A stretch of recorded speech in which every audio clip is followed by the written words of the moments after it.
नमस्ते, आपका स्वागत है चंद्रहर्ष जी फिर से आन्वीक्षिकी पॉडकास्ट पे। अभी हमने जस्ट एक वीडियो ख़त्म किया और वो था एंशिएंट मैथमेटिक्स पे। और आपने मुझे अभी भी बताया कि आप एक हॉबी वाइज ट्रैवल फोटोग्राफर रह चुके हैं और आपने बस ऐसी बेसिक लेवल हॉबी वाली फ़ोटोग्राफी नहीं की है, आपने काफ़ी अच्छे प्रोफेशनल लेवल की फ़ोटोग्राफी टाइप की फ़ोटोज़ खींची है। और वैसे ही आपने अपने रिसर्च पेपर्स, आर्टिकल्स, बुक्स उस सब में आपने यही फ़ोटो यूज़ की है। किसी और की थर्ड पार्टी फ़ोटोज़ जहाँ तक हो सके आपने नहीं की है यूज़। इसलिए मेरा एक जो इंटरेस्ट इसमें पीक हुआ वो ये था कि आप जब ये मॉन्यूमेंट्स पे जाते हैं तो आप इनको बहुत अलग तरीके से देखते हो, क्योंकि आप एक मैथमेटिक्स के एक्सपर्ट हैं।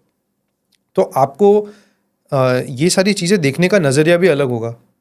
जैसे हम देखते हैं अजंता एलोरा का कैलाश टेम्पल, हम देखते हैं रानी की वाव, और हम बाकी असंख्यों मंदिर देखते हैं हमारे भारतवर्ष में, जिसमें नॉर्थ में भी है और साउथ में भी है। तो मुझे ये जानना था कि इसके पीछे ये सब जो मैसिव स्ट्रक्चर्स हैं, हज़ारों साल, 2000 साल, 5000 साल पहले बनाई हुई, ये बिना मैथ्स के, बिना एक्सपर्टीज़ इन आर्किटेक्चर के बनाई नहीं होगी। और इनकी आर्किटेक्चर भी हम देखते हैं कि कुछ ना कुछ स्पेसिफिक पर्पस के लिए ही होती है। तो इसमें ये कोई बेसिक मैथ्स की वजह से तो हुई नहीं होगी, क्योंकि आज हम लोग सेम चीज़ की रेप्लिका हमारे नए स्ट्रक्चर्स या मॉन्यूमेंट्स में भी नहीं देखते। तो प्लीज़ बताइए ना कि इसमें ऐसा क्या है। ऐसा है कि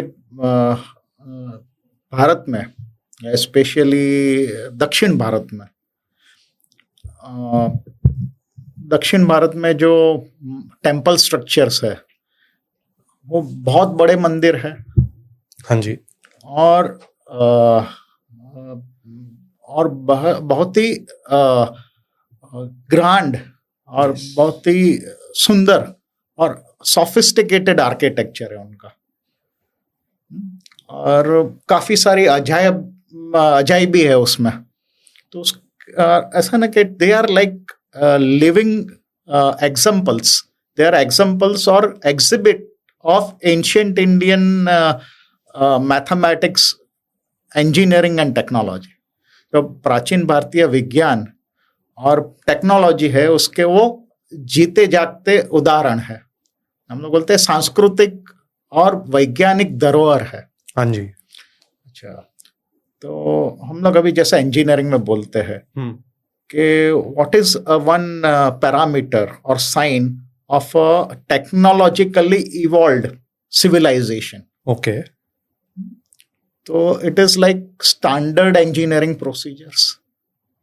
your engineering procedures are standardised, your weights and measures are standardised. जैसे हम लोग बोलते हैं ना, जैसे हम लोग बोलते हैं कि I want to measure a length, तो जैसे हम लोग का आज का स्टैंडर्ड है मीटर, सेंटीमीटर या किलो, टन, ऐसा यूनिट पे। हाँ, या फिर दूसरे जो स्टैंडर्ड्स रहता है, जैसे हम लोग बोलते हैं एक पाइप पे जो थ्रेड रहता है, हाँ जी, या नट एंड बोल्ट पे थ्रेड्स रहते हैं, हाँ जी, या बॉल बेरिंग के स्टैंडर्ड। तो वैसे वो देयर इज, जैसे अगर हम लोग देखेंगे तो प्राचीन भारतीय ये जो है सिविलाइजेशन है, सिंधु सरस्वती सभ्यता, जिसको हम लोग इंडस वैली सिविलाइजेशन बोलते हैं, यानी सिंधु सरस्वती सभ्यता।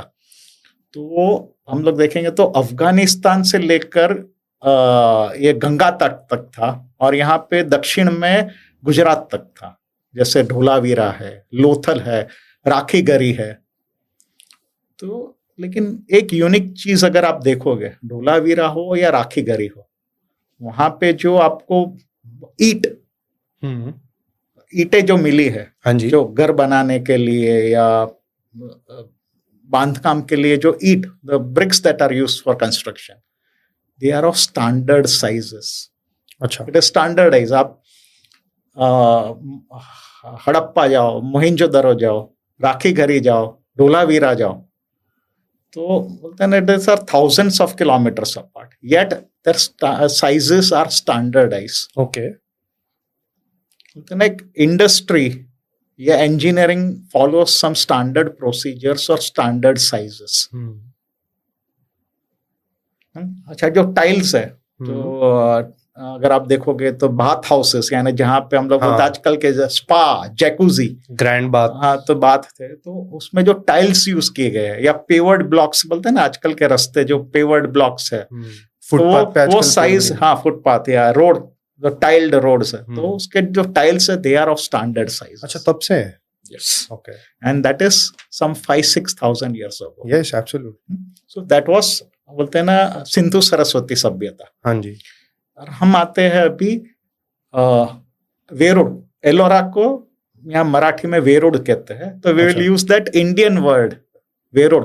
एलोरा तो ये ब्रिटिशर्स, क्योंकि they can not pronounce Indian names. अच्छा। जैसे हम लोग बड़ोड़ा बड़ोड़ा बोलते हैं, इट इज वडोदरा. ओके। जैसे वो लोग मुंबई नहीं बोलते थे, इसलिए वो लोग ने उसका नाम बॉम्बे कर डाला.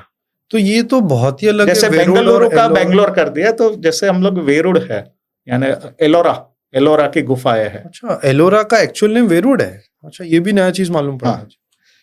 तो वहां पे कैलाश मंदिर जो है, और दूसरे भी जो गुफाएं है, लेकिन जो कैलाश मंदिर है, बोलते न भूतो न भविष्यति. It is the largest monolithic structure. यानी ऐसा है कि उसमें कोई जैसे ईंट या पत्थर को जोड़ के नहीं बनाया गया, एक पूरे पर्वत को तराश के ये मंदिर बनाया गया है. और बहुत बड़ा मंदिर है। हाँ, जैसे एक हिल या बोलते हैं ना टेकरी है, उसको तराश के ये पूरा, जैसे पहले शिखर को बनाया गया है और बाद में नीचे. एक्चुअली क्या किया गया है कि एक जो ये पर्वत है या जो एक टेकरी है, उसको पहले तो मार्किंग आउट किया गया, जैसे ड्राइंग हम लोग मार्किंग करते हैं वैसे, और बाद में उसमें एक हॉर्सशू शेप, यानी जो एक सेमी सर्कल जैसा हम लोग ने कार्व आउट किया. हाँ. तो ऊपर से नीचे तक उसको कंडार के ये कार्विंग करके या उसका एक्सकावेशन किया गया, फ्रॉम टॉप टू बॉटम, ऊपर से नीचे तक और साइडवेज.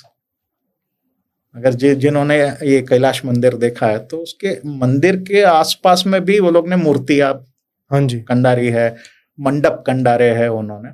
और जैसे मंदिर को जैसे बनाते हैं, वैसे वो लोग ने पूरा उसको कार्विंग करके या चिंदी हथौड़ी से उसको कंडार के या तराश के उसको बनाया गया. इनफैक्ट मुझे एक चीज जो याद है, जब मैं गया था, उसमें एक पूरा पैटर्न है, एक कंटिन्यूस रामायण उन्होंने शॉर्ट में पूरी कार्व आउट की है. कुछ 3, मतलब वो बहुत लंबी साइड पैनल है उसका, और मंदिर के एक दीवार पे, साइड दीवार पे वो पूरा ऐसा स्टोरी उन्होंने किया है. और वो मैं पहले देख के खुद ही शॉक हो गया कि इन्होंने ये कैसे कर दिया. और उसके बाद में मुझे पता चला कि ये टॉप बॉटम बनाई गई है. तो मेरा भी ऐसा ही अनुभव रहा है कि मैं जब भी 7 साल का था, 7 या 8 साल का रहूंगा, स्कूल में था, दूसरी या तीसरी कक्षा में था, मैं अपने माता पिताजी के साथ फैमिली ट्रिप था हमारा. तो हम लोग गए थे अजंता एलोरा देखने के लिए. कैलाश मंदिर देखा तो मुझे कुछ अजायब सा लगा, आउट ऑफ दिस वर्ल्ड.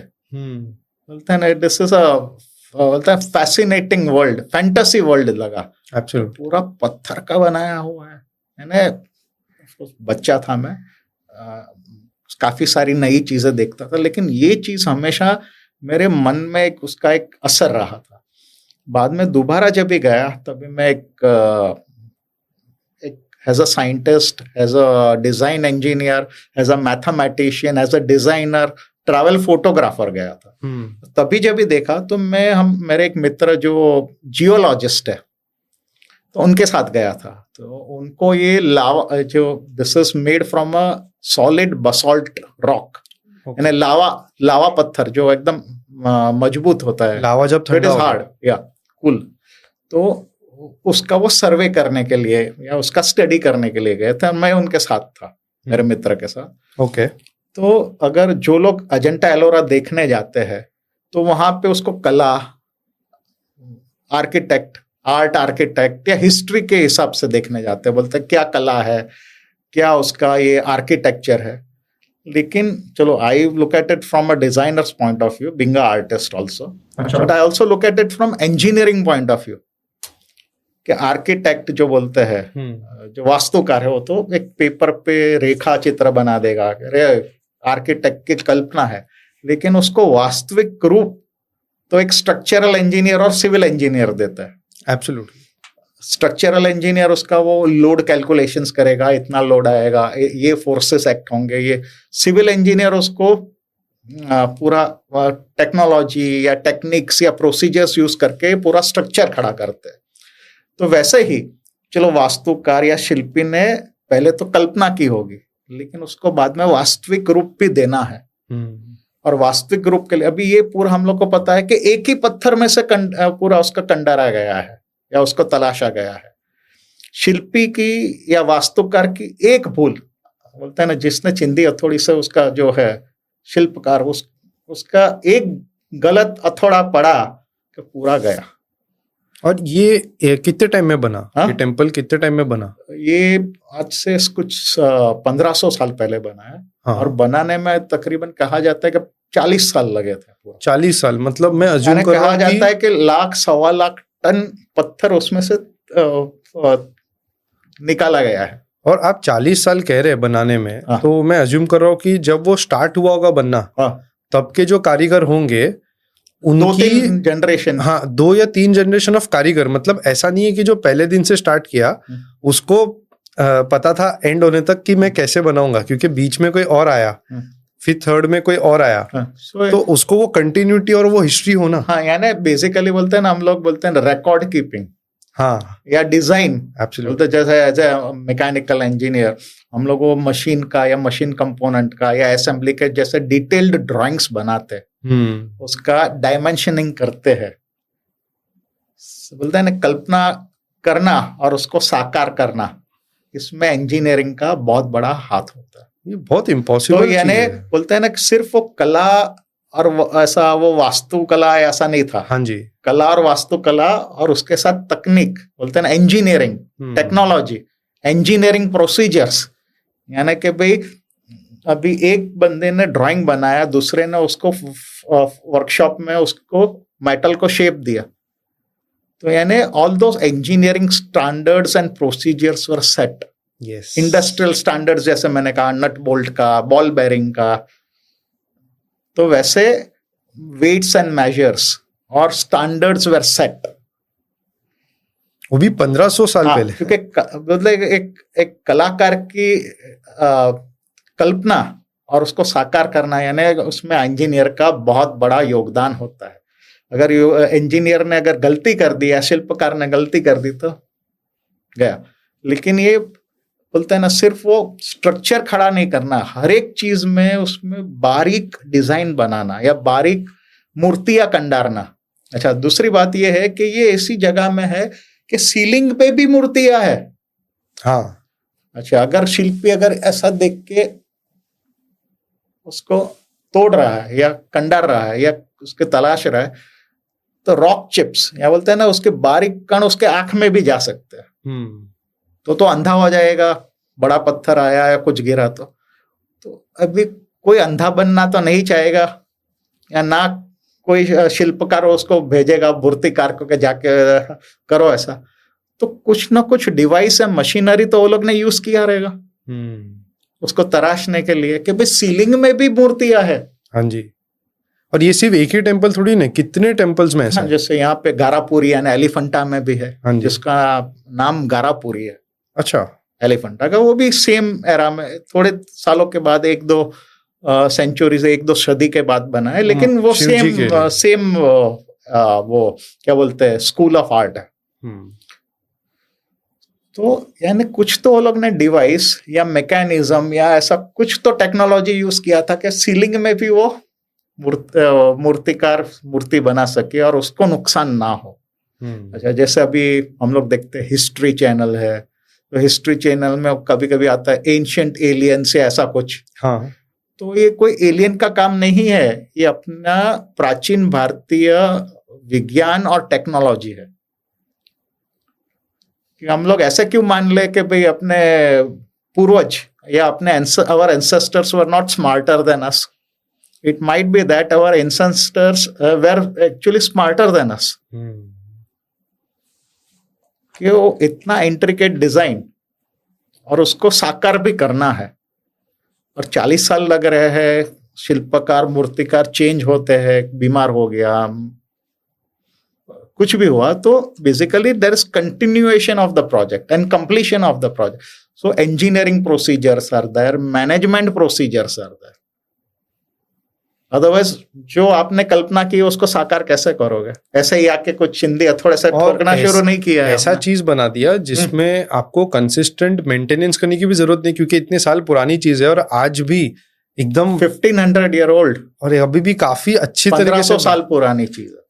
हम लोग यहाँ पे अगर वो एक ब्रिज को मेंटेन ना करे प्रॉपर तो उसमें क्रैक्स पड़ जाते हैं और वो 40-50 साल में गिर जाते हैं. 40-50 साल क्या 4 साल में 50-60 पुराने बिल्डिंग मुंबई के उसको रीडेवलप किया जाता है. हाँ जी, तोड़ के नए बनाए जाते हैं. वो एक बहुत पहले देखा था कि शिवाजी जी का एक जो फोर्ट था, शिवाजी राजे का जो फोर्ट था, उसकी सीढ़ी और आज जो स्टेशन पे जो बनती है सीढ़ी, उसके बीच में भी जो डिफरेंस है वो दिखते है कि इतने साल पहले बनाई गई है पर अभी भी उस सीढ़ी का जो एकदम प्रॉपर शेप अभी भी मेंटेन्ड है. और ये इसकी टाइल टूट जाएगी, वो गल जाएगा. तो मैं I will come to the next stage. I will talk about at the next stage Devgiri fort. हाँ जी, what is popularly called the Daulatabad का किला. हाँ आपने सुना रहेगा दौलताबाद का किला. हाँ जी, सिर्फ 2.5 किलोमीटर दूर है, एलोरा. हाँ जी, वो भी बहुत टफ क्लाइंब है. हाँ, तो लेकिन वो दौलताबाद का वो नाम दिया गया था, मोहम्मद तुगलक ने उसका नाम दिया था दौलताबाद, लेकिन उसका ओरिजिनल नेम देवगिरी किला है. तो I will come to that. But पहले हम लोग ये जब भी मैं एलोरा अजंता का पहले करते हैं जो ज्यादा पुराना है. जब भी मैं कैलाश मंदिर देखता हूँ तभी ऑफकोर्स कलाकार जो है जनरल पब्लिक को कला और वास्तुकला देखेंगे, लेकिन एक इंजीनियर वो देखेगा कि भाई जो कल्पना है कलाकार की या चित्रकार की या जो भी, तो उसको वास्तविक रूप कैसे दोगे? वो तो एक इंजीनियर ही देगा, शिल्पकार या इंजीनियर जो हम लोग बोलते हैं. तो इतने procedures were set. So this is the sign of a technologically evolved or advanced civilization. Okay. ये हमारी जो बोलते हैं ना हेरिटेज मॉन्यूमेंट्स है या हम लोग सांस्कृतिक धरोहर है, वो अपनी एक वैज्ञानिक धरोहर है. एंड दिस इज एक्चुअली हम लोग ये जीती जाती ये एग्जाम्पल्स है ये हमारी धरोहर. It actually shows that India was technologically advanced. अभी आजकल जो बोल रहे हैं ना जो कम्युनिस्ट मार्क्सिस्ट हिस्टोरियंस या डिस्टोरियंस कि भाई मुगल लोगों ने हमको वास्तुकला दी, अच्छा, उन्होंने ये सब भव्य इमारत खड़ी की. नहीं, उससे पहले की है. रादर वो उन्होंने अपने वतन में ऐसे इमारत खड़ी की है, नहीं, वो यहाँ आके उसको साकार किया क्योंकि यहाँ पे उनको ये उस तरह के वास्तुकार और शिल्पकार मिले. It was India's tradition of architecture and engineering. अभी रिसेंटली जो बाबर की बुक उन्होंने लॉन्च की, आबास मल्डियार जी ने, उसमें भी उन्होंने कहा था कि जो हुमायूं किसी का तो टूम्ब है बहुत बड़ा समरकंद में. हाँ, समरकंद. हाँ, तो वो भी कोई इतनी बड़ी नहीं है पर वो आज भी सबसे बड़ी उधर की स्ट्रक्चर है. और जब वो तब बनाई गई थी मिडिवल हिस्ट्री में, तब भी उन्होंने इंडिया से ही कारीगर बुलाए थे. और आज हम लोग देखते हैं कि ताजमहल को हम देख के 7 वंडर्स ऑफ द वर्ल्ड कहते हैं. मेरे ख्याल से तो अभी जो कैलाश टेम्पल की मैं बात सुन रहा हूँ, ये तो बिना किसी डाउट के सबसे नंबर 1 होना चाहिए. I would not categorise it as 7 wonders of the world, one and only. Yes, that's also true. It means like आप मर्सिडीज के साथ मारुति को खड़ा करोगे? नहीं, मर्सिडीज इज मर्सिडीज. पर हम लोग को तो मारुति को मर्सिडीज बता दिया है. हमें तो मारुति को ही मर्सिडीज बना के बेचा जा रहा है ना. पर नहीं, लेकिन ऐसा है ना कि भाई रोल्स रॉयस होती है. हाँ जी. और उसके साथ आप मारुति या ऐसा खड़ा नहीं करोगे. और ना रोल्स रॉयस मारुति से को खड़ा नहीं करोगे. Mercedes is Mercedes, Rolls Royce is Rolls Royce. It is one and only. ना भूतो ना भविष्य. तो उसके अच्छा दूसरे भी ये क्या बोलते हैं मोनोलिथिक स्ट्रक्चर्स है, जैसे एलिफेंटा है. साउथ इंडिया में भी एक monolithic structure Mahabalipuram. These are also monolithic structures, but Kailash मंदिर जो है, it is sheer size and the intricate design. Absolutely. It is because of the share size, यानी पूरा एक हिलॉक यानी पूरा एक पर्वत को तराश के ये बनाया है। ओके। तो और दिस इज द मैजेस्टी। लोग सिर्फ कला और वास्तुकला को देखते हैं, इंजीनियरिंग चीज सिर्फ इंजीनियरिंग, ये तो बात ही सही। नोज द इंजीनियरिंग चैलेंजेस और द टेक्नोलॉजिकल वो चैलेंजेस। जब उधर जाएगा तब उसको एक्चुअल सिर्फ आप मूर्ति नहीं बना रहे हो, पूरा स्ट्रक्चर खड़ा कर रहे हो। एब्सोल्युटली, क्योंकि जब वो जाएगा ना उस बंदे को ही समझ में आएगा कि ये एक्चुअल में क्या चीज गई है, उसको गूजबम्स आ जाएंगे। दूसरे लोग से देखेंगे अच्छा ये है क्या, हिस्ट्री गाइड। जैसे मैंने कहा, मैंने वहां जब गया था last time, I had gone with my friend who is a professor of geology. So he looked at it from a geologist point of view. And it also shows that ancient Indians had knowledge of geology यानी भूस्तर शास्त्र, जो अच्छा। जिसको हिंदी में हम लोग भूस्तर शास्त्र बोलते हैं. भू यानी पृथ्वी और उसका शास्त्र. Okay. Geology, study of earth. Jio means earth. तो यानी उनको ये सब रॉक्स का और ये सब ancient Indians had knowledge of geology. तो आप कुछ बता रहे थे देवगिरी फोर्ट का, जो दौलताबाद बोलते हैं. मैं पहले मुझे अजंता का बताता हूँ, फिर then we will come back to क्योंकि वो थोड़ा सा मेरा इंटरेस्ट पीक कर दिया उसमें. मैंने उस पे एक रिसर्च पेपर पे लिखा है Devgiri fort, 900 years of Devgiri fort. अच्छा. And also about its architecture. So will come back to Ajanta caves. Yes. तो अजंता का तो लोगों को पता है अबाउट द बुद्धिस्ट केव्स है, और वहां पे पेंटिंग्स है, ये पूरा रॉक कट केव्स है, स्तूप है, चैत्य है, सब पता है. लेकिन I will talk about two lesser known aspects of Ajanta caves. Please. Actually बोलते हैं ना योगानुयोग या कोइंसिडेंस. मैं जब भी हम लोग वेरुड़ गए थे, तभी हम लोग अजंता केव्स भी हम लोग ने विजिट किया. वो कभी भी साथ में ही होता है, आजू बाजू में. एक ही है संभाजी नगर में. हाँ जी. अभी उसका नाम संभाजी नगर है. एब्सोल्युटली. औरंगजेब के नाम से मत बुलाइए, अपने महाराजा शिवाजी, अपने संभाजी के नाम से अभी है. तो हम लोग जब भी अजंता गए तभी 21 दिसंबर थे. ओके. 21 दिसंबर का सिग्निफिकेंस क्या है? कोई तो चेंज होता है, राइट? वो उत्तरायण. यस. पर वो तो 14 जनवरी को क्या होता है? तभी आता है अपना मकर संक्रांति. यानी सूर्य का मकर राशि में संक्रांति होता है. तो वो भी उत्तरायण ही कहते हैं ना? नहीं, उसको बोलते हैं, लेकिन अभी उसका because of the precision of the earth, जो पृथ्वी की धरी, जो उसका जो प्रिसीशन होता है, चेंज होता है ना. तो पहले आता था एक दिन पे, लेकिन वो सदियों पहले था. अभी 14 या 15 जनवरी का जो आता है वो मकर संक्रांति है, सूर्य का मकर राशि में संक्रमण. ओके. उत्तरायण आता है 21 दिसंबर को. हम लोग जो बोलते हैं ना विंटर सॉल्स्टिस. हाँ, क्योंकि बहुत सारे लोग फिर भी उस दिन विश करते हैं कि शुभ उत्तरायण. तो वही उनको उजागर करना है. We have to make them aware about. Hopefully ये लोग ये वीडियो देख रहे हैं. हाँ. तो अजंता गुफा में I think so cave number 26. Okay. वो है चैत्य है, यानी उधर ये अपना स्तूप है, भगवान गौतम बुद्ध की मूर्ति है. और उसका अलाइनमेंट बोलते हैं ना, उसका एक्सिस ऑफ दैट केव यानी उसकी जो धरी है गुफा की, it is so aligned that 21 दिसंबर यानी उत्तरायण के दिन जब ये सूर्योदय होता है, तभी सूर्य की किरणें, सुबह को जो सूर्य की किरणें होती है उस गुफा में सीधी जाती है. अच्छा. और गौतम बुद्ध के चरणों को छूती है. और बाद में जैसे जैसे सूर्य ऊपर जाता है, वैसे वैसे सूर्य की किरणें, जैसे अभी रामनवमी को जैसे राम मंदिर में जैसे वो लोग ने सूर्य तिलक किया था, सूर्याभिषेक, सूर्य तिलक, वैसे यहाँ पे जैसे जैसे सूर्य ऊपर उठता है तो डायरेक्ट जाएगा. क्योंकि एक और कोई मंदिर है ना आप जो बता रहे थे? मैं बता रहा हूँ, इसका अभी जरा पहले अजंता का करते, बाद में विल गो टू दैट. क्योंकि उसमें भी आपने बोला था कि स्टेप नहीं तो रह जाएगा ये सब एक्साइटमेंट. Yes please. तो ये हुआ केव नंबर 26 का during winter solstice, that is 21 दिसंबर.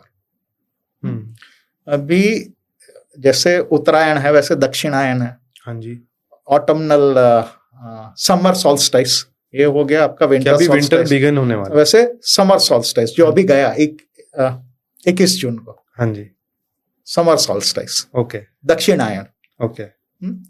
तो केव नंबर 19 या 19 नंबर की गुफा, तो उसकी जो धरी है वो भी एक चैत्य है, स्तूप है, ओके भगवान बुद्ध की मूर्ति है वहां पे। केव नंबर 19 वो स्तूप है, ये अपना चैत्य है और ये गौतम बुद्ध की मूर्ति है। तो उसकी जो धरी axis is aligned to the summer solstice, यानी जून 21 को जब सूर्योदय होता है, सूर्य की किरणें सीधी अंदर जाके केव नंबर 19 में जाके गौतम बुद्ध के चरण छूती है, ऊपर जाती है और उनको सूर्य तिलक। बहुत ब्यूटीफुल डिपिक्शन। तो this is like 1500 years back, 1600 years back. Look at the art, architecture and the astronomical alignment of our ancient monuments. क्योंकि उसमें जब मैं गया था तो एक केव ऐसा बताया था कि जहाँ पे इवन अकूस्टिक्स ऐसे हैं, वन ऑफ द केव जहाँ पे अगर आप एक टाइम पीरियड पे कुछ बोलते हैं तो आई थिंक कुछ अमाउंट ऑफ किलोमीटर्स तक आवाज जाती थी। वो मुझे उसका पता नहीं, लेकिन वो गोलकोंडा के जो है, गोलकोंडा का जो किला है वहां पे ऐसा होता है। अच्छा, वहां पे 2 किलोमीटर दूर जाता है। अच्छा। It is because of acoustic lensing. Okay तो ऐसा गोल गुम्बज में भी होता है। I'll come to that. Okay, Let's go step by step. मुझे नहीं मालूम कि हम इस पे बात करने वाले हैं। नहीं तो क्या होगा, वो will be jumping from one to another and will be missing some points. As you want to go. No तो अजेंडा का ये हो गया, बाकी सब तो लोगों को पता है। So I am describing my travels from an engineer's point of view, a scientist point of view, or an artist, basically an artist point of view. And I'm telling about the lesser known aspects. So now I'll go to next. जैसा भी हम लोग ने astronomical alignment की बात की, तो let's go to सूर्य मंदिर एट मोढेरा इन गुजरात। जो Modhera is 95 kilometres from Ahmedabad. अच्छा, अहमदाबाद से 95 किलोमीटर है मोढेरा सूर्य मंदिर। और जो हम लोग बोलते हैं ट्रॉपिक ऑफ कैंसर, यानी कर्क वृत्त, it is near that. Okay. तो लेकिन मोढेरा का जो सूर्य मंदिर है बहुत ही सुंदर है। we'll talk about another aspect of it later on, but I'll talk about the astronomical alignment. Yes, please. तो जो सूर्य मंदिर का जो एक्सिस है, धरी, it is aligned along the east-west direction.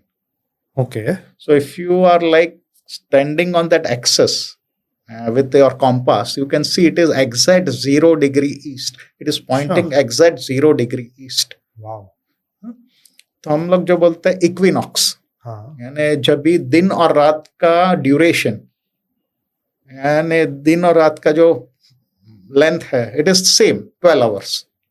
It is during the equinox, the same length of day and night. So that is on March 21 and September 22. Okay. And the length of day and night are the same. So sun rises east, exact from east. So sun का जो it rises due east, exact 0 degree east. और मैंने क्या कहा, सूर्य मंदिर का जो axis है, अभी ये आई थिंक 1000 साल पुराना मंदिर है। अच्छा। तो sun rises exactly 0 degree east. तो March 21, September 22, when the sun rises, यानी सूर्योदय होता है, सूरज आता है, तो सूरज की किरणें मंदिर का जो है कुंड, सूर्य कुंड, उसको पसार करके नाट्य सभा से जाता है सीधा, नाट्य मंडप या नाट्य सभा जो बोलते हैं उसको, सीधा अंदर जाता है, गर्भ सभा में जाता है, गर्भगृह में जाता है, सूर्य देवता के चरणों को छूता है। और जैसे जैसे सूर्य ऊपर जाता है तो धीरे धीरे ऊपर जाता है, अपने सूर्य देवता के मुख को अभिषेक देता है। ऊपर जाते हैं, उनके मुकुट में जो हीरा है, तभी हुआ करता था, अभी तो मूर्ति भी नहीं है, लेकिन बोलते हैं कि सूर्य देवता की जो मूर्ति है उसके मुकुट में हीरा हुआ करता था। जब भी वो सूर्य की किरणें वो हीरे को छूती थी तभी पूरा गर्भगृह यूज्ड टू ग्लिटर, पूरा चकाचौंध हो जाता था। तो ये नॉलेज और ये all this kind of things used to be incorporated in the design of our temples and monuments. क्या प्लानिंग हुई होती है। हाँ, तो ये और जैसे आपने कहा अभी पद्मनाभ स्वामी मंदिर है, हाँ जी, तो उसका जो गोपुरम है, हाँ, तो गोपुरम में ऐसे खिड़कियां है, हाँ जी, विंडो है, ओपनिंग्स है। तो जब भी व्हेन द सन सेट्स, तभी जब भी सूर्यास्त होता है तो बरोबर एग्जैक्ट वेस्ट में वो सेट होता है during this equinox, same dates, equinoxes. तो आप देखते हो, लोग अभी वीडियो भी एक वायरल हो गया था, हाँ बहुत पॉपुलर हो गया था, काफी सारे लोग पहुंच गए थे। तो जब सूर्यास्त होता है तभी हर एक विंडो से वो सन पास होता है, जैसे वो it gives you a glimpse, दर्शन देता है, वापस छुप जाता है, बाद में नीचे वाले विंडो से दिखता है और नीचे जैसे सूर्यास्त होता है तो एग्जैक्ट वेस्ट में वो सेट होता है। तो ये है पद्मनाभ स्वामी। आप देखो कितना वास्ट ज्योग्राफी में अलग अलग मंदिर, अलग अलग रॉक कट के उसके आर्किटेक्चर में इनकॉर्पोरेट होता है। एब्सोल्युटली। सो और सूर्य मंदिर में आप कह रहे थे कि कुछ एक और कुछ ज्योमेट्री वाला, I'll come to that। जैसे हम लोग का एक सांख्य दर्शन शास्त्र है, प्राचीन भारतीय दर्शन शास्त्र जो है उसमें सांख्य दर्शन शास्त्र है, उसमें कॉन्सेप्ट है पिंड ब्रह्मांड का। ऐसा कहा जाता है यथा पिंड तथा ब्रह्मांड, या यथा ब्रह्मांड तथा पिंड, यानी पूरे ब्रह्मांड में जो स्ट्रक्चर है, यानी उसका जो स्वरूप है या उसका जो ज्योमेट्री है या शेप है, structure of that entire Cosmos, ब्रह्मांड का जो स्ट्रक्चर या जो है, हाँ जी, उसके दर्शन आपको एक छोटे से कॉस्मिक एग यानी पिंड में भी होंगे। तो इसलिए उसको हम लोग बोलते हैं पिंड ब्रह्मांड, यथा ब्रह्मांड तथा पिंड, या यथा पिंड तथा ब्रह्मांड। अच्छा, यानी ऐसा कहा जाता है कि अर्थ ये जो ब्रह्मांड है, यूनिवर्स या कॉस्मोस जो है, इट इज होलोनॉमिक। होलोनॉमिक यानी कि it is self replicating at various scales और साइजेस। यानी अगर आप देखोगे पूरे कॉस्मोस का structure, it is replicated at ever decreasing scales. तो जो पिंड में भी आपको वही दिखेगा, और देन एवर इंक्रीजिंग स्केल्स में भी वो सेम प्रोपोर्शन या शेप आपको दिखेंगे। So they are self replicating shapes at ever increasing sizes. तो let me give you an example, एक उदाहरण लेते हैं। हाँ जी, प्लीज। जो अभी एक मॉडर्न ज्योमेट्री है जिसको हम लोग कहते हैं फ्रैक्टल ज्योमेट्री। हाँ जी, जैसे हम लोग फोन का लीफ लेते हैं तो उसमें कैसे वो it is self replicating shapes. तो I will give you example, उदाहरण देके हम लोग समझते हैं। तो हम लोग एक फ्रैक्टल ज्योमेट्री का शेप क्रिएट करते हैं, self replicating, it's a geometry of self replicating shapes. Late us से हम लोग एक इक्विलैटरल ट्रायंगल लेते हैं, और उसके क्या करेंगे हम लोग, उसके जो मिड पॉइंट्स है तीनों साइड्स के, उसको ज्वाइन करेंगे। तो हम लोग को 4 इक्वल ट्रायंगल्स मिलेंगे। हाँ जी, तो बीच वाला ट्रायंगल निकाल दो। ओके। बाद में तो 3 छोटे ट्रायंगल्स मिले हैं, उसके तीनों के मिड पॉइंट्स कनेक्ट करो और उनके बीच वाले ट्रायंगल्स निकाल दो। तो वही same procedure at ever decreasing scales करो, तो आपको एक सोफिस्टिकेटेड कॉम्प्लेक्स शेप मिलेगा या ज्योमेट्री मिलेगा। ओके। बट अगर आप जूम इन करो या जूम आउट करो, आपको सेम पैटर्न दिखेगा। अच्छा, that is a pattern of self replicating shapes, okay, which is called as fractal geometry. Okay. अभी जैसे हम लोग अभी एक ग्रंथ है, 1000 साल पहले मालवा के एक राजा हुआ करते थे। हाँ जी, राजा भोज, जिनके नाम पे से भोपाल नाम पड़ा है। अच्छा। तो राजा भोज वो एक सिर्फ एक योद्धा, महायोद्धा नहीं थे, वीर योद्धा नहीं थे, वो एक महाज्ञानी पुरुष भी थे। उन्होंने एक ग्रंथ लिखा था सम्रांगण सूत्रधार। ये पूरी पुस्तक है वास्तु कला पे। अच्छा। इट इज ऑन आर्किटेक्चर कि आप अपना भवन कैसे डिजाइन करोगे, and how will you design your residential place. महल का डिजाइन कैसे करोगे, यानी बाद में मंदिर का design. Not only that, town planning, not only designing, but even how are you going to make construction machinery. अच्छा, तो ये अपना जो हम लोग बोलते हैं वास्तु, आजकल तो काफी पॉपुलर हो गया है। किचन यहाँ रखो, पानी की टंकी वहां रखो। तो हम लोग में जो वास्तु शास्त्र है, जो अपना एंशिएंट इंडियन वास्तु, तो अपने जो ऋषि मुनि ने कैनॉन्स यानी रूल्स रखे थे कि आप जो भी स्ट्रक्चर बनाओ, मैन मेड स्ट्रक्चर्स है, they should be kind of homogeneous to the structure of the cosmos. अच्छा। यानी उसके साथ समरस होना चाहिए। It should not be kind of disturbing that structure of the cosmos. तो जो मंदिर बनाते हैं, it should be like the structure of the cosmos. It should be holonomic, और इट शुड, उसके जो आर्किटेक्चर है, it should be fractal geometry. हाँ जी। And it should be kind of what we say should follow the principles of self-replicating shapes. Okay. जैसे मैंने अभी कहा ना, वो जो ट्राइंगल के अंदर ट्राइंगल, तो that is known as Sierpinski's triangle. Okay. या सिरपिंस्किस गास्केट। गास्केट में सिरपिंस्किस ट्राइंगल। ओके। तो अभी जो सिरपिंस्किस ट्राइंगल है, तो वो जो डिजाइन है, वो आपके सूर्य मंदिर में जो सूर्य कुंड है, हाँ जी, तो उसके सूर्य कुंड के जो स्टेप्स है, यानी जो बोलते हैं सीढ़ियां या स्टेयरकेस, उसमें दिखाई देगा। जैसे अपना राजस्थान में जो आभान एरिया है, चांद बावड़ी, उसमें आपको फ्रैक्टल पैटर्न्स दिखते हैं उसके स्टेप्स में। हाँ जी। वैसे ही फ्रैक्टल पैटर्न है सूर्य मंदिर के सूर्य कुंड के स्टेप्स में। तो it follows that design of, मतलब उनको ये तब भी पता था 1000 साल पहले।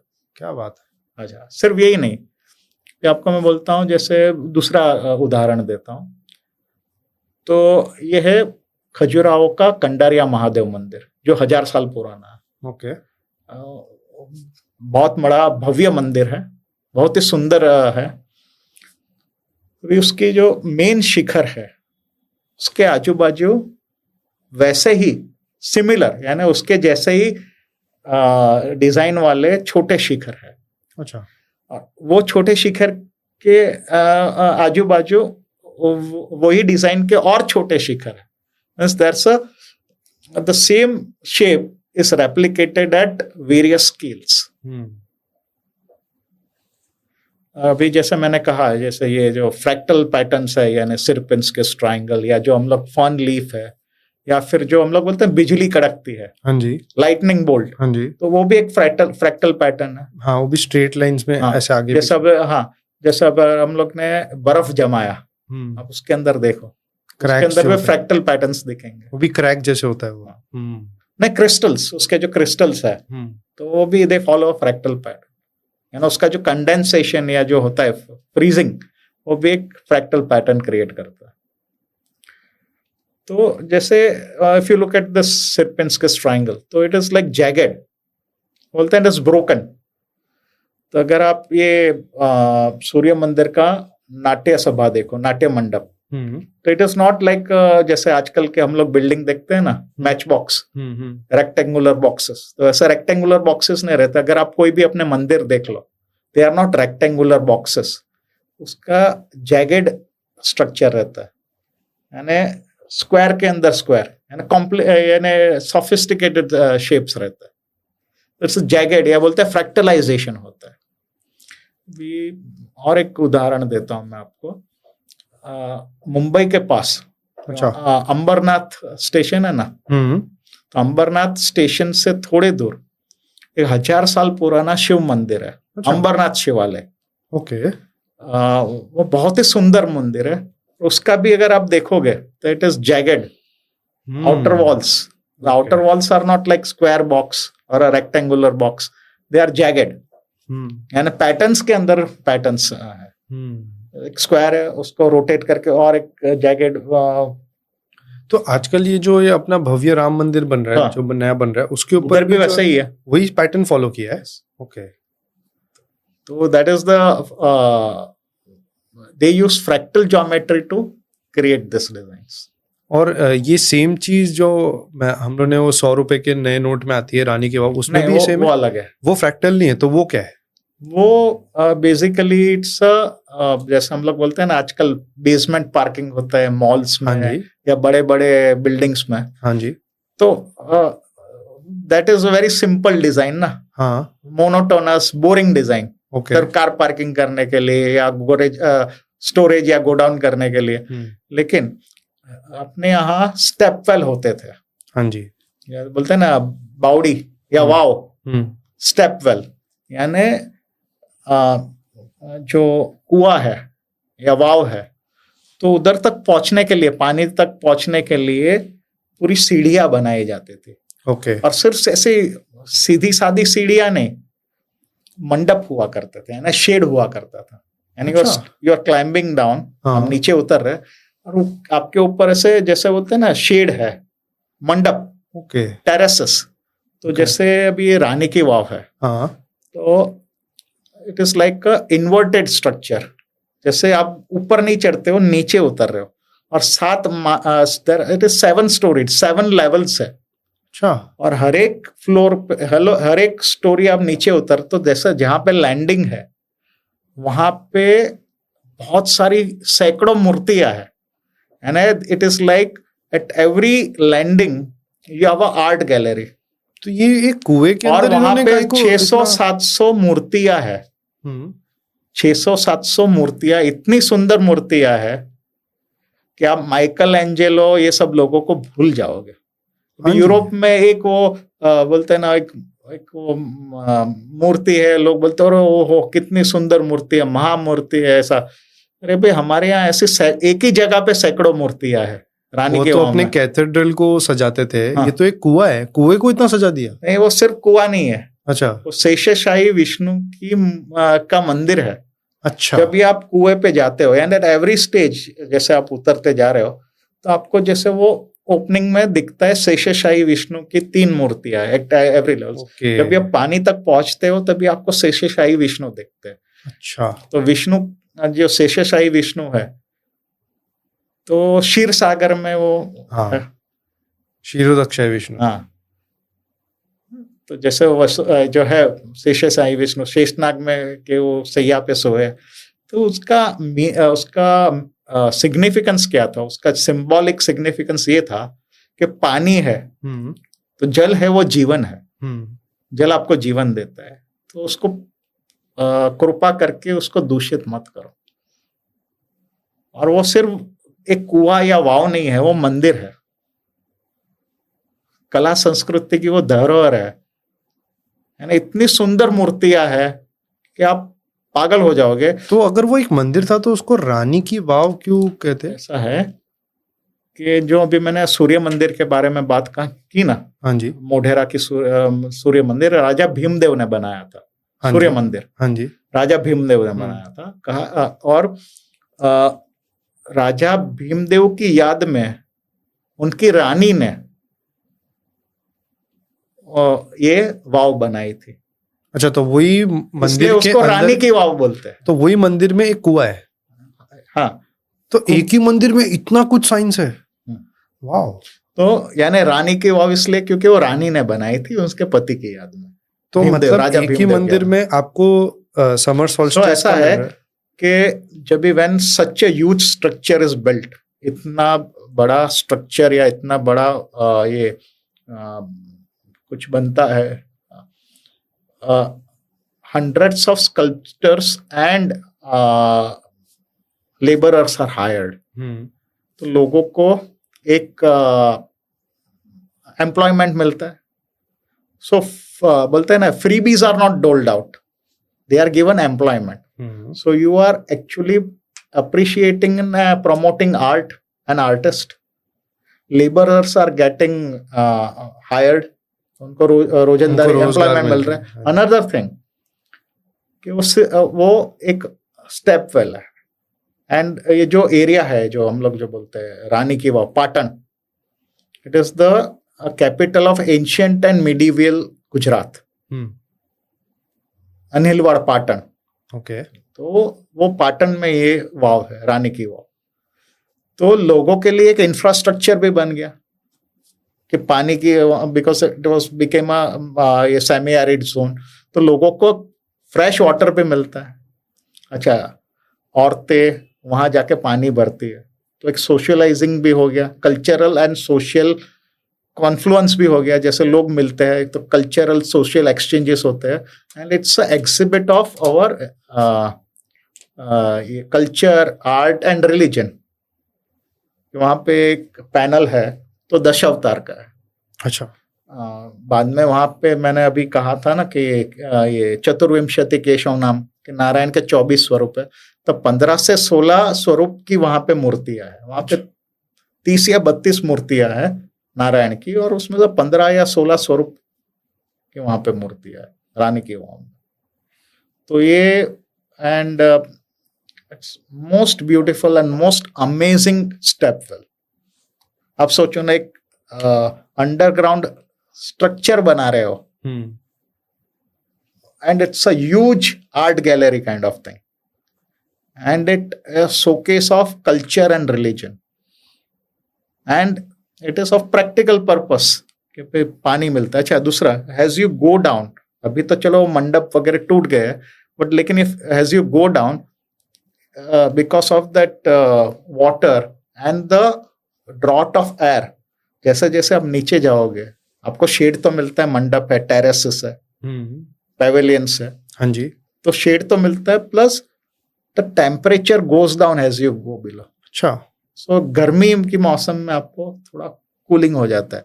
ट्रैवलर्स, ट्रैवलिंग मर्चेंट्स या जो पिलग्रिम्स है, उनको एक रेस्टिंग प्लेस मिल जाता है, पानी मिल जाता है। 7 माला भी नीचे उतरना है तो उसमें भी एक ताकत लगती है। 7 माला उतरने की जरूरत, क्योंकि पानी अगर पानी है तो it will be at higher level. Okay.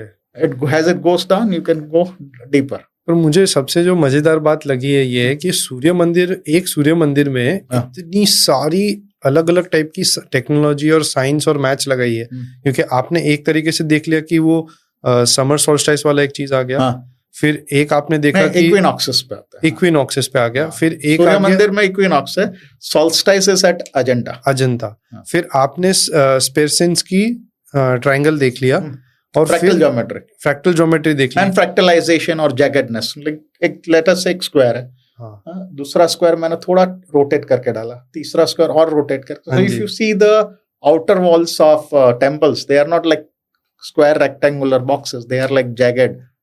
और फिर आप देखेंगे रानी की वाव में आपको एक बेसमेंट वाला स्ट्रक्चर मिल रहा है, प्लस आर्ट गैलरी टाइप का अंडरग्राउंड स्ट्रक्चर, और अंदर ही अंदर जाए जा रहा है। प्लस आप बोल रहे हैं कि उसमें कूलिंग का भी सिस्टम दिया हुआ है, मंडप भी दिए गए।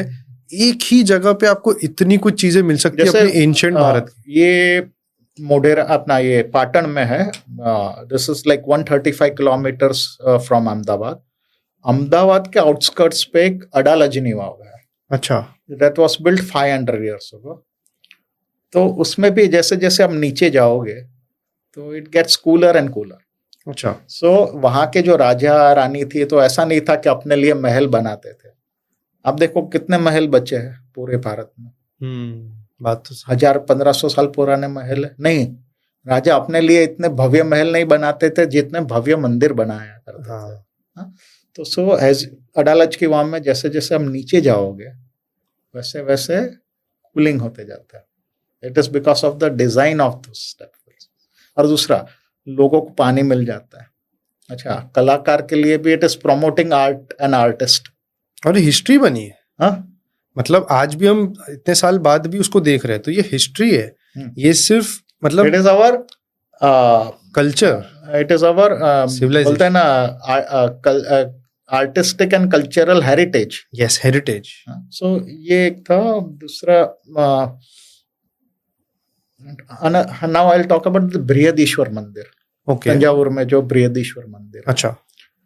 तो बोलते बहुत ही भव्य और ह्यूज टेम्पल है।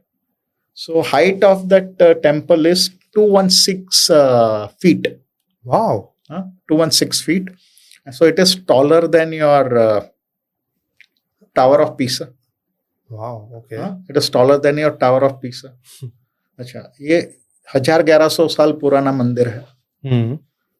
ग्रेनाइट टेम्पल है, सब ग्रेनाइट मंदिर है. और राजा चोला ने बनाया था. अच्छा. चोला वंश के राजा. It is taller than your Tower of Pisa, which is leaning. हाँ जी. अच्छा, ये 1000 साल से ऐसा ही खड़ा है. बहुत ही भव्य और सुंदर मंदिर है. 216 फीट. अच्छा, 216 फीट पे जो शिखर है, तो शिखर का जो है, जो कलश है, जो तो उसका वजन कितना है पता है आपको?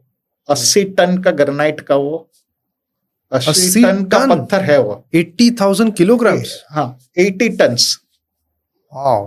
तो 80 टन्स का जो शिखर का जो कलश है, शिखर है, वो at the height of 216 feet, वो कैसे वो लोग ने बिठाया रहेगा? और आज तक गिरा नहीं है. पूरा मंदिर इज इंटैक्ट. मतलब कुछ बारिश, स्टॉर्म, हवा, कुछ नहीं. So it had withstood all weather. It has withstood all earthquake, this, that, everything. Super. तब की So इंजीनियरिंग how क्या they थी? must have placed a granite stone at the height of 216 feet. ऐसा कहा जाता है कि they built a ramp which was 6 kilometers in length. 6 kilometers. और वो रैंप पे आपके जो हाथी है, they used to kind of drag that weight. है ना, वो भी जो ग्रेनाइट स्टोन आता है, it is coming from some 30-40 kilometre far. वहां से वो पत्थर लाके वहां पे बिठाते थे. वाओ. पर स्टिल वो इतना स्टीप चीज लेके जाना 200. मैं कह रहा ना कि 6 किलोमीटर का वो लोग ने रैंप बनाया था, length, to reach that height of 216 feet. Wow. पर ये इन लोग के दिमाग में ये कैसे बात है कि 216 पे जाना है और ये टेक्नोलॉजी यूज होगी, ये पॉसिबल भी है कि नहीं? ये कितनी बड़ी बात है. तो मुझे यही कहना है कि जो this is a engineering and technological feat, engineering marvel, technological marvel. And we know that to do engineering and technology we need maths. सही बात है. तो I want to drive that point that that mathematics was developed to develop technology. अच्छा. And of course हम लोग जो बोलते हैं पंचांग, तो पंचांग बनाने के लिए पंचांग क्यों चाहिए हम लोग को? सो दैट हम लोग को पता चलेगा when the monsoon will come, when summer will come. So the farmers can use that calendar to plan their activities. Absolutely. And to make the panchang you need astronomy, you need mathematics. तो अगर आप देखोगे ancient Indian mathematicians, तो they were all mathematician, astronomers. Absolutely. ये मतलब ऐसी चीज है जो हम सोच भी नहीं सकते, क्योंकि आज अगर हम लोग एक बांद्रा वर्ली सीलिंग बनाते हैं और अभी भी जो उसके आगे कोस्टल रोड का जो एक कनेक्टर बनाया है हम लोगों ने, वो लगाने में हम इतनी वाहवाही कर रहे हैं कि ये इंजीनियरिंग मार्वल है. और ये I'm not kind of discounting or maybe belittling discounting today's technology, but I am saying that we should also acknowledge our ancient, the contribution by ancient Indian mathematics. Absolutely. Okay, we are standing on the shoulders of the giants. Yeah. Like जैसे Newton ने कहा था ना कि I am able to see this far because I am standing on the shoulders of the giants. Yes. So, लेकिन we have to kind of acknowledge, or rather also set the knowledge straight that it was Indians who developed complex maths, algebra. Yes. It was Indians who developed calculus. और जैसे अभी हम लोग बोलते हैं ना ये पाइथागोरस थ्योरम, तो our Bodhayan Sulva Sutra predates Pythagoras theorem by around 800-900 years. Achha, another thing that I missed out in the last podcast because of the lack of time, Voltaire जैसे जो Western scholars है, Voltaire was a French scholar. So Voltaire makes a claim that Pythagoras had come to India to learn Indian philosophy and sciences. ये भी claim मैंने सुना. So Voltaire makes, we don't know what is right and wrong, but we know that Bodhayan Sulva Sutra predates Pythagoras theorem, but it is also said that Pythagoras came to India to learn about Indian science and philosophy. So when he went back to Greece, he बोलते हैं ना Pythagoras school या Pythagoreans जो बोलते हैं, the followers of Pythagoras, as students or disciples of Pythagoras, they turned vegetarian. अच्छा, Yeah, Indian influence था, and they followed this Gurukul system. क्या बात कर ऐसा कहा जाता है. I don't know more about it. This is what I read or heard. Not heard, but read. We don't know the right or wrong things, but at least, yeah, we know that Bodhayan Sulva Sutra is much older than Pythagoras. Yeah. Okay. So, yeah, Devgiri Fort पे आते हैं अभी. हाँ जी, please. Remind me if I miss out something, Yeah. some monument or something like that. तो Devgiri fort है. तो आजकल हम लोग we are living in the internet age, and we have the gamers and you have the dungeon games जिसमें वो मेज रहता है, and you have this you have that dungeon gun games or other shooting games. So लेकिन computer games में ऐसा रहता है, you got 3 lives or 3 chances. When you are hit 3 times, the game is over.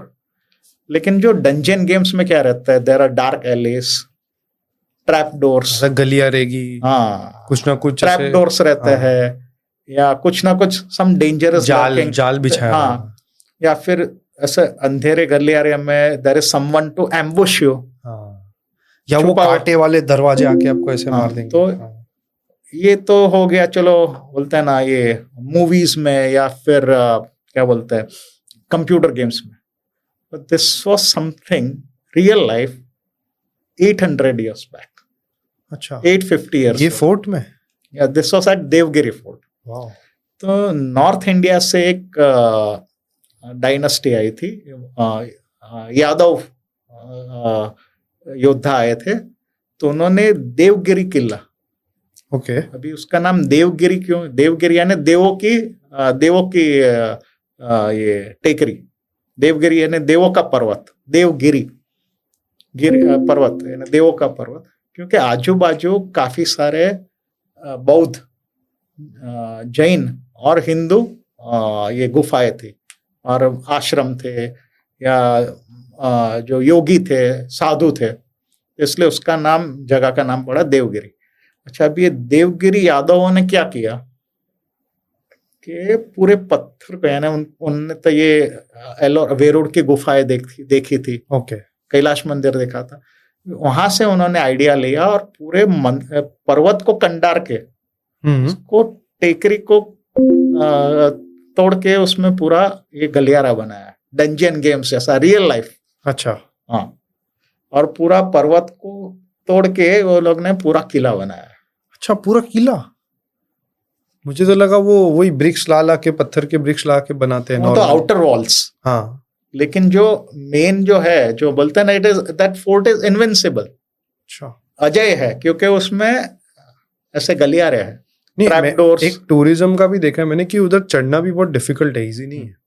और वहाँ if you want to reach the, बोलते हैं ना हम लोग, ये मेन सिटाडेल, जो मेन फोर्ट जो है, मेन सिटाडेल, तो उसको किले तक पहुंचने के लिए there is only one drawbridge. अच्छा, हाँ, there is only one drawbridge.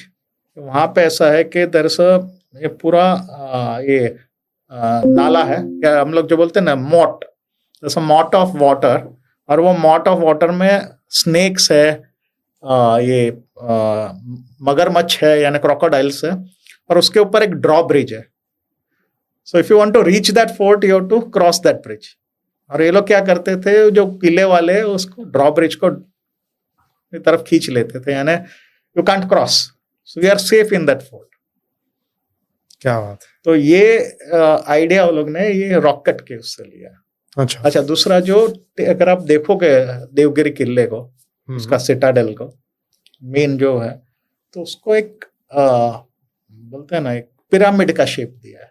Okay, यानी उसको कंडार के ऐसा स्मूथ बना दिया है, उसको एक पर्टिकुलर एंगल दे दिया है कि वहां पे कोई चढ़ नहीं सकता. अच्छा, अच्छा, एक तो पहले स्ट्रेट फेस बनाया, स्ट्रेट क्लिफ, और उसके ऊपर बाद में उसको ऐसा पिरामिड जैसा शेप दे दिया एक तो पहले स्ट्रेट है, अगर आप वो चढ़ भी लिया तो बाद में वो पिरामिड आता है। यानी ऐसा उसको कार्व करके या चीजल आउट करके या पॉलिश करके ऐसा बना दिया है सर्टन एंगल्स। एक तो स्ट्रेट फेस है and then you have the prism, this is carved out. यानी कोई चढ़ नहीं सकता है, mountaineers can not climb that. Another thing is कि जैसे वो तानाजी पिक्चर में दिखाया था, लेकिन अगर रियल स्टोरी भी देखेंगे तो ऐसा कहा जाता है कि अपने सिंहगढ़ जो है किला, सिंहगढ़ कोंडाना, तो वो जीतने के लिए उसको जीतने के लिए, वो सर करने के लिए ये लोग ने घोरपड़, मराठी में घोरपड़ बोलते हैं, या जिसको हम लोग माउंटेन लिजार्ड बोलते हैं। अच्छा, गो भी बोलते हैं, हिंदी में गो बोलते हैं, या घोरपड़ मराठी में घोरपड़ बोलते हैं, माउंटेन लिजर्ड। तो वो माउंटेन लिजर्ड्स को लेके गए थे कि सिंहगढ़ पे वो किले का चढ़ गए और उसको दोरिया ऐसा बांध के रखा था। एक बार ऊपर गए तो सैनिक ऊपर चढ़ के किले का दरवाजा खोल दिया। लेकिन ऐसा कहा जाता है कि देवगिरी का जो एंगल है और जो उसको स्मूथन आउट किया है कि घोरपड़ भी वो नहीं चढ़ सकता। अच्छा, so this was the vision, architecture and technology that ancient Indians had built. Absolutely, बहुत इंटरेस्टिंग था ये अभी और ये हमारे इतने पास में है, हमें पता ही नहीं इसके बारे में, क्योंकि हम लोग को ये पढ़ाई नहीं पढ़ाई ही नहीं जाती। हम लोग को हिस्ट्री कैसे सिखाते हैं? Rowlatt act, Morley Minto, Simon go back, round table conference, या हुमायूं, जहांगीर, यही सब सिखाते हैं। हमें तो ये भी नहीं बताया जाता है कि यही ठीक है। अभी बहुत सारी कंट्रोवर्सीज है, तो अभी मैं उस पर बात नहीं करूंगा, हमारा टॉपिक अलग है। हाँ, तो अभी और एक में I would like to talk about one more structure. हाँ जी, that is the whispering gallery at Gol Gumbaz. अच्छा, ये कहाँ पे है? गोल गुम्बस बीजापुर। जो आदिल शाही जो थे, उन्होंने बीजापुर का जो आदिल शाही था, उन्होंने वहां पे काफी सारी इमारतें बनाई। ओके, तो वहां पे गोल गुम्बस है। तो at this was like in the 17th century, यानी आज से तकरीबन 350 साल पहले, तो वहां पे गोल गुम्बस बनाया गया। यानी it was the second largest unsupported dome structure, hemispherical dome, गुम्बद जो ऊपर हम लोग को ताजमहल में भी जो दिखता है, गुम्बस, ये जो है it's a typical semi circular. तो it was during its time, जब भी वो बनाया गया, it was the second largest hemispherical dome. Okay, the largest was the Saint Peter's basilica at Vatican. अच्छा, दैट वाज द लार्जेस्ट। और बाद में हाया सोफिया, जो इस्तांबुल में जो है हाया सोफिया, या जो अभी उसको जो हाया सोफिया, हाँ, अभी उसको उसको मस्जिद बना दिया है, उसको हाँ। मस्जिद बना दी है। तो that was also one of the largest unsupported dome. Okay, यानी ये जो डोम है, जैसा अभी biggest dome, unsupported dome is at Gorai beach, जो गोल्डन पगोड़ा है। हाँ जी, ये अपना क्या बोलते हैं, विपश्यना वाला। हाँ जी। तो at present that is the biggest largest unsupported dome. यानी बीच में आपको कोई कॉलम या बीम नहीं दिखेगा। And that was in the world you are saying. या ओके। और अभी ऐसा है कि this golden pagoda at Gorai, Vipassana का, जो विपश्यना मेडिटेशन के लिए जो बना, it can thousands of people can gather there. So it is also built using the ancient Indian construction technology. अच्छा, हाँ, हम लोग बोलते हैं ना ये सो नया टेक्नोलॉजी नहीं ढूंढा है, वो पुराना ही इंस्पिरेशन वहां से किया। उसको बोलते हैं ना ये स्टोन्स में वो प्रेसिंग करके। सो आप गोलकोंडा की बात कर रहे थे? हाँ, ये इसका मैं बोल रहा था, गोल गुम्बस का। हाँ जी, तो वहां पे आपने मेरे को पहले बताया था। तो ये गोल गुम्बस का what is famous is multiple echoes. वहां पे लोग जाके चिल्लाते हैं, खुद का नाम लेते हैं, तो मल्टीपल एकोस होते हैं। हाँ, that is a famous thing. तो आज से 90 years बैक या 100 years बैक अपने scientist C V Raman has written about many structures which have this multiple echo. Okay. कि आप जाके वहां पे ऐसा कुछ आवाज करो या सिक्का उछालो या रुमाल को ऐसे थोड़ा फ्लिक करेगा। फ्लिक करो, it will give you loud sound and multiple echoes. अच्छा, So this is the popular thing and everyone knows about it. There is one lesser known aspect of Gol Gumbaz. So let me tell you about that. कि गोल गुम्बस का जो diameter है, size, that is diameter is 140 feet. वाह, 140 feet. So it was इतना बड़ा उसका वो गुम्बज है, यानी डोम, हेमिस्फेरिकल डोम, स्फेरिकल डोम. तो let us say if you are like, if I am standing, यानी मैं खड़ा हूं और my back is touching the wall, यानी मैं खड़ा हूं दीवार को ऐसा लग के, हाँ, सट के खड़े। हाँ, और दूसरा आदमी है, लेट अस से my friend is at the diametrically opposite point, exactly 140 feet दूर। तो he is standing there touching the wall and I whisper something. तो आप मेरे से कितने दूर हो अभी?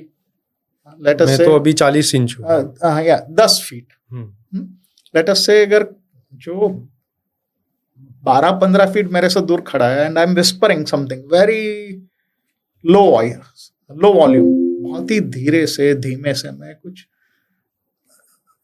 फुसा रहा हूँ, तो जो मेरे से 10 फीट दूर खड़ा है उसको कुछ सुनाई नहीं देगा, लेकिन जो 140 फीट दूर खड़ा है उसको बरोबर सुनाई देगा। वो गोल गुम्बज में सुनाई देगा। It is because of the acoustic lensing.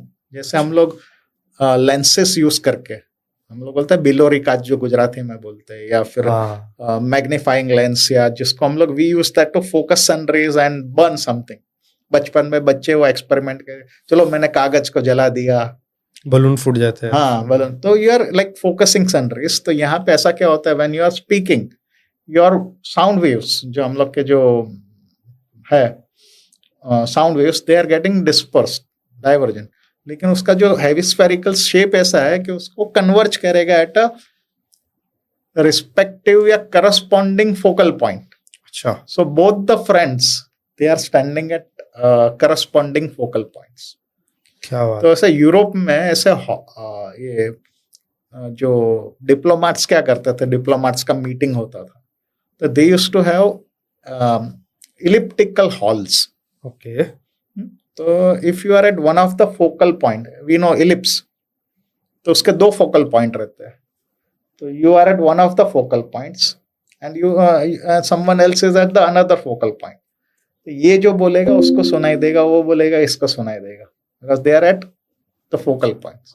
तो ये लोग क्या करते थे डिप्लोमेट्स, कि भाई एक टेबल रखते थे एक फोकल पॉइंट पे, और उनके जो मेहमान या जो भी आए हैं दूसरे शहर के या दूसरे देश के जो आए हैं एम्बेसडर्स, उनको वहां बिठा देते थे। आप खाओ पियो, आराम करो, बातें करो, लोग चुपचाप जाके दूसरे फोकल पॉइंट पे बैठ जाते थे। ये जो फुसफुसाते थे इनको बराबर सुनाई देता। अच्छा। तो यही चीज अपने गोल गुम्बज में है। It is, I would call it acoustic lensing. Okay.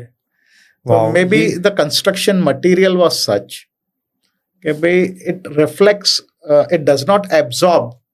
बोलते हैं ना अपने जो आवाज के जो मोजे है, ये जो है, ये साउंड वेव्स को एब्जॉर्ब नहीं करते, उसको बाउंस बैक करते। ये जो पैनल लगे हुए वो एब्जॉर्ब करते हैं, राइट? अगर आप जाओगे कोई थिएटर, ऑडिटोरियम में जाओगे, तो वहां पे पर्दे लगे रहते हैं, दीवारें ऐसी रहती है, उसका मटेरियल ऐसा रहता है कि साउंड का एब्जॉर्ब कर लेता है, एको नहीं होता है। नहीं तो ऐसे बंद कमरे में आप कुछ भी आवाज करो तो उसका एको होता है, यहाँ पे वो एको नहीं होता। यस, वाओ, इतना सारा नया नया टेक के बारे में पता चला है, वो भी हमारे आजू बाजू के फोर्ट्स में भी, मंदिरों में भी। और मेरे को आश्चर्य ये बात की कि हमें और एक आश्चर्यजनक बात बोलता हूँ और बचा है। हाँ, अभी आजकल हम लोग ये बात करते हैं ना, ये रेन वाटर हार्वेस्टिंग। हाँ जी।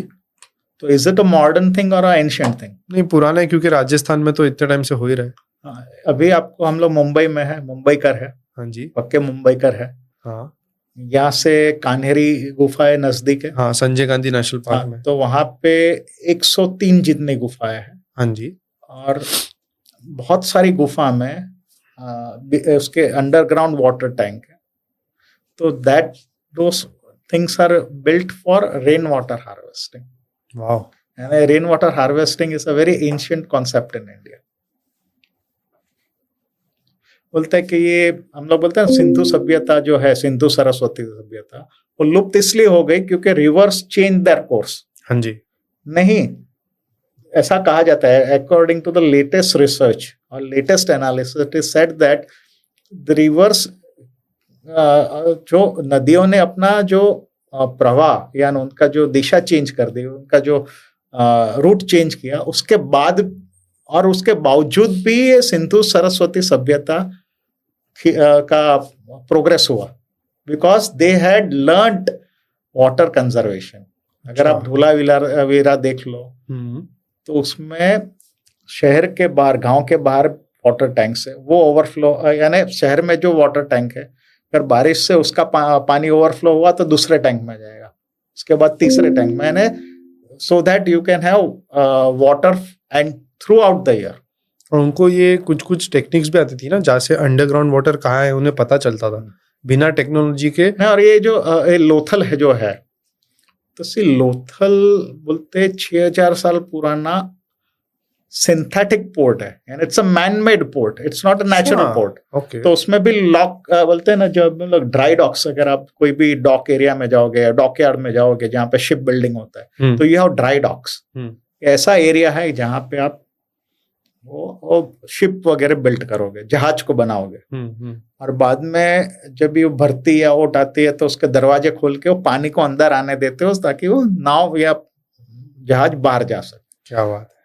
तो यहाँ पे भी वैसे ही ड्राई डॉक्स थे कि वो लोग नदी का प्रवाह मोड़ के through a system of canals and gates and locks, gates and locks और कैनाल यूज करके नदी का प्रवाह चेंज करके वो ड्राई डॉक्स को अगर लो टाइड में भी आप जहाज को बाहर लेके जा सकते. क्या बात है. और ये कितने टाइम पहले की बात कर रहे हो? 6000 years. क्या बात कर रहे हो, तब से था ये. वाह, जस्ट अमेजिंग. So 6000 years. अरे हमें बताया नहीं जाता. बोलते हैं 5000 साल पुराने वहां पे वो सील्स मिले हैं. हाँ. सिर्फ यहाँ के जो बीड्स थे वो मिस्र में और ईस्ट अफ्रीका वगैरह तटवर्ती इलाकों में भी पाए जाते हैं. देखो, हमें ये सब चीजें तो कभी बताई नहीं गई, बट मेरे को इस बात की खुशी जरूर है कि मैं आज आपको ये पॉडकास्ट पे ला पाया, और ये पॉडकास्ट के और चैनल के माध्यम से हम ये ज्ञान लोगों तक पहुंचा पाएंगे कि कभी भी कोई देखेगा तो उसको पता रहेगा कि अच्छा इतनी सारी चीजें पता नहीं थी, और हमारा जो प्राइड है वो और स्ट्रॉन्ग और बिल्ड होगा. आई फील दैट नोइंगली और unknowingly the general public was kept ignorant.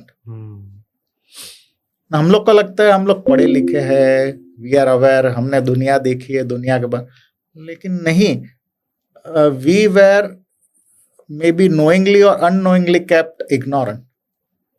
और आजकल तो ये काफी it is now becoming obvious, जैसे ये Marxist distorians had kept us ignorant. True true. We were kept ignorant of our own roots, of our own knowledge systems. Or rather, we had a colonial mindset. We just बोलते हैं अंग्रेजों तो चले गए, लेकिन उनका एजुकेशन सिस्टम हम लोग ने कंटिन्यू किया. नहीं, पर आप देखेंगे ना तो अभी भी जो माँ बाप है वो अभी भी इंग्लिश मीडियम और इंग्लिश और नहीं, ये सारी चीजों के पीछे ही पड़े में जाएगा. मेरा बेटा कॉन्वेंट स्कूल में जाएगा. तब तो बहुत बड़ी बात होती है. इंग्लिश मीडियम कॉन्वेंट स्कूल में जाएगा. तो वो संस्कृत श्लोक या अपने उपनिषद के श्लोक या स्तुति नहीं सीखेगा, वो क्रिश्चियन प्रेयर्स सीखेगा. मैं जब 5th स्टैंडर्ड में था तब मुझे 2 लैंग्वेजेस की ऑप्शन थी, फ्रेंच और संस्कृत. एज आपने जैसे कहा, मैं भी बहुत खुशी खुशी फ्रेंच लिया, पर आज मुझे रियलाइज होता है कि अगर मैंने संस्कृत थोड़ा पढ़ लिया होता तो मेरा बेस तभी सेट हो जाता. अब मुझे सीखना पड़ेगा, तो मुझे एकदम स्टार्टिंग से सीखना पड़ेगा. और मुझे अभी ऐसा लगता है कि मेरे सामने चीज थी और मैंने वो नहीं निभाई. नहीं, अभी ऐसा है ना कि अगर हम अपना भारतीय लिटरेचर देखेंगे, इंडियन लिटरेचर देखेंगे, तो it is so rich and it is so grand and it is so deep. जैसे कालिदास ऑफ कोर्स, और दूसरे भी काफी सारे अपने नाट्यकार हैं, और इतना so much of science, technology, philosophy and साहित्य है। तो वो हम लोग अगर संस्कृत सीखेंगे तो ही हम लोग उसको वापिस समझ पाएंगे, उसका बरोबर से उसका एंजॉय कर पाएंगे या उसका हम लोग Use आनंद कर- ले पाएंगे। जैसे मैंने कहा ना कि मैं I used to write travel stories, यानी प्रवास कथाएं लिखता था। तो मैंने एक आर्टिकल लिखा था नर्मदा परिक्रमा, अमरकंटक से लेकर भरूच तक। अच्छा। तो रेवा नदी, नर्मदा को रेवा भी कहा जाता है। रेवा के बारे में महाकवि कालिदास ने भी लिखा है मेघदूतम में। तो मेघदूतम ऐसा है कि भाई वो एक यक्ष जो है जिसको तड़ी पार किया जाता है, तो वो एक मेघ यानी बादल को कहता है कि तुम मेरी प्रियतमा को मिलना और उसको मेरा संदेशा देना। और मेघ जो है यानी क्लाउड को, यानी एक बादल को पूरा रूट देता है कि यहाँ से जो मॉनसून क्लाउड जो जाते हैं, यानी अरब सागर से लेकर यानी साउथ वेस्ट से जो नॉर्थ जाता है, तो पूरा उसको बताता है कि तुम यहाँ जाओगे तो तुमको ये दिखेगा, तो इस टाइप के पेड़ दिखेंगे, ये टाइप का जंगल दिखेगा, ऐसी नदियां, ऐसी वैलीज दिखेंगी, ऐसे पर्वत दिखेंगे। यानी he is actually giving a bird's eye view. या बोलते हैं ना, जैसे अगर आपने एक हेलीकॉप्टर राइड लिया तो ज्योग्राफी की लेसन हो गई, यानी एरियल व्यू पूरा बताया है from the south Arabian coast to north India. और ऐसी हमारी विंड्स एक्चुअली ब्लो होती है, right? It's just amazing. So much of knowledge. And अभी आर्ट के form he knew the geography, he knew the flora fauna and biodiversity. आपको ऐसे पर्वत दिखेंगे, ऐसी नदियां दिखेंगी बिना सैटेलाइट इमेजरी के, right? So he must have traveled, he must have read, he must have studied and see the his imagination, creativity के मॉनसून क्लाउड को बोलते कि मेरी प्रियतमा को जाके मेरा मैसेज देना। तो एकदम आर्ट फॉर्म, रोमांटिक पोएम पूरा आजकल का जो है ना, ये Google maps, GPS, Google map के भाई तुम turn left after 300 metres, take a U turn after 4 kilometre, तो ऐसा सब पूरा। अच्छा, ये सब दिस इज इन मेघदूत। और हम लोग को सिखाया जाता है baa baa black sheep, have you any wool, humpty dumpty. और देखो ना, इतने रोमांटिक फॉर्म में भी बताया, तो easy to understand, easy to remember. Kumar Sambhavam बोलते हैं ना, कुमार कार्तिकेय की कथा है, जिन्होंने ये कुमार कार्तिकेय की कथा है। तो इट इज वो माता पार्वती से लेकर सब है, लेकिन इट स्टार्ट्स विथ हिमालय की स्तुति। अच्छा, और वो हिमालय उनके नाना हो गए। हाँ, जस्ट अमेजिंग। तो ये we are missing out because we don't study Indian knowledge. और ये भी लिटरेचर का एक अपने आप में साहित्य है, लेकिन वो आपको ज्योग्राफी, हिस्ट्री, हमें शेक्सपियर पढ़ा, सब हमें शेक्सपियर पढ़ना पड़ता है। नहीं, चार्ल्स डिकन्स। मैं तो आईसीएसई पढ़ा, तो मेरे को तो 2 साल वो भी विलियम वर्ड्सवर्थ। नहीं, I am not against learning that, लेकिन ऐसा है ना, आप अपने बाप को भूल के पड़ोसी के बोलते दोस्त के पिताजी की स्तुति कर रहे हो। हाउ कैन यू बी सो इनग्रेटफुल? ऐसा है। ट्रू। तो चंद्रहास जी, यहीं समाप्त करते हैं ये वीडियो को, क्योंकि एक अगर समराइज कर सकूं हमारे कन्वर्सेशन को, तो आपने आज हमें इतनी अच्छी अच्छी चीज़ें बताई हमारे मॉन्यूमेंट्स के बारे में, जो मैंने सोचा भी नहीं था। क्योंकि इसके पीछे की जो कॉम्प्लेक्स मैथ्स, इसके पीछे जो कॉम्प्लेक्स आर्किटेक्चर स्टफ है, इसके बारे में हम लोग की जो एस्ट्रोनॉमिकल इम्पोर्टेंस है, कि हमारा जो अलाइनमेंट है डायरेक्शन का अकॉर्डिंग टू द डेट्स का, उत्तरायण, इक्विनॉक्सेस, ये सारी बहुत अमेजिंग चीज़ें हैं जो आज भी हम लोग जो नए स्ट्रक्चर्स बनाते हैं उसमें अवेलेबल नहीं रहती। और आपने जो लास्ट में साहित्य के बारे में ज्ञान दिया, इसके बारे में तो मज़ा ही आ गया सुन के। तो बस यही समाप्त करते हैं, और थैंक यू सो मच आप आन्विक शिकी चैनल पे आए और आपने यहाँ आके ये चैनल पे 4 चांद लगा दिए, क्योंकि आप जैसे जो लोग हैं जो इतने डिफरेंट एस्पेक्ट्स ऑफ लाइफ के एक्सपीरियंसेस हमारे साथ शेयर कर रहे हैं, ये नॉलेज बहुत ही रेयर है और गोल्ड डस्ट है। तो बस इसी के साथ यही समाप्त करते हैं। Thank you.